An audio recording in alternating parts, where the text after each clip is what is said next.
नमस्कार. राज्यात आता स्थानिक स्वराज्य संस्थेच्या निवडणुका लागणार आहे. त्यामुळे सर्वच राजकीय पक्ष तयारीला लागलेत. महाविकास आघाडीतील घटक पक्षांचे स्थानिक स्वराज्य संस्थेच्या निवडणुका स्वबळावर लढवणार असल्याची चर्चा करत होते. त्यातच आता शिवसेना ठाकरे गटांनी महानगरपालिका निवडणुकीबरोबरच सर्वच निवडणुका स्वबळावर लढवण्याचा निर्णय त्यांनी घेतला आहे.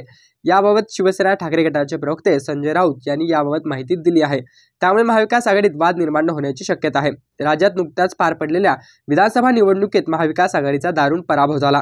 त्यामुळे महाविकास आघाडीतील घटक पक्ष अस्वस्थ झाले आहेत. त्यामुळे आपलं राजकीय अस्तित्व चालवण्यासाठी सगळेच घटक पक्ष आता सोबळाचा नारा देत आहेत. पण विधानसभा निवडणुकानंतर महाविकास आघाडीचा कार्यकर्त्यांनी भाजप, शिवसेना, शिंदे, राष्ट्रवादी, अजित पवार अशा सत्ताधारी पक्षात प्रवेश करायला सुरुवात केली आहे. त्यामुळे स्थानिक पातळीवर महाविकास आघाडीतील घटक पक्ष कमकुवत होत आहे.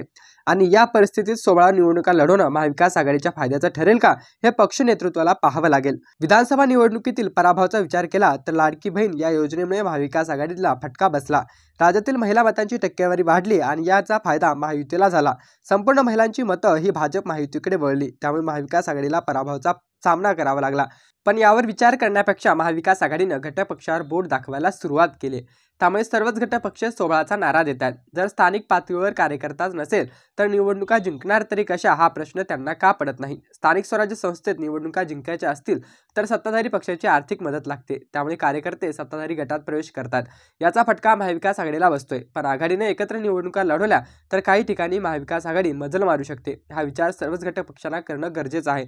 यामध्ये शिवसेना ठाकरे गटाने दिलेला सोबळाचा नारा त्यांना निवडणुकीत यश मिळवून देईल का, हा विचार त्यांनी करणं गरजेचं आहे. विधानसभा निवडणुकीचा पराभव डोळ्यासमोर ठेवून पुन्हा पक्ष बांधणी करून राज्याच्या राजकारणात आपलं अस्तित्व टिकवून ठेवण्यासाठी धडपड करणं तिन्ही पक्षांना गरजेचं आहे. त्यामुळे सोबळाऐवजी एकत्र निवडणुका लढवण्याचा नारा त्यांना यश मिळवून देऊ शकतो. यावर तुमचे मत कमेंट बॉक्समध्ये लिहायला विसरू नका आणि चॅनल सबस्क्राईब करून सोबत घंटीचं बटन दाबा. धन्यवाद.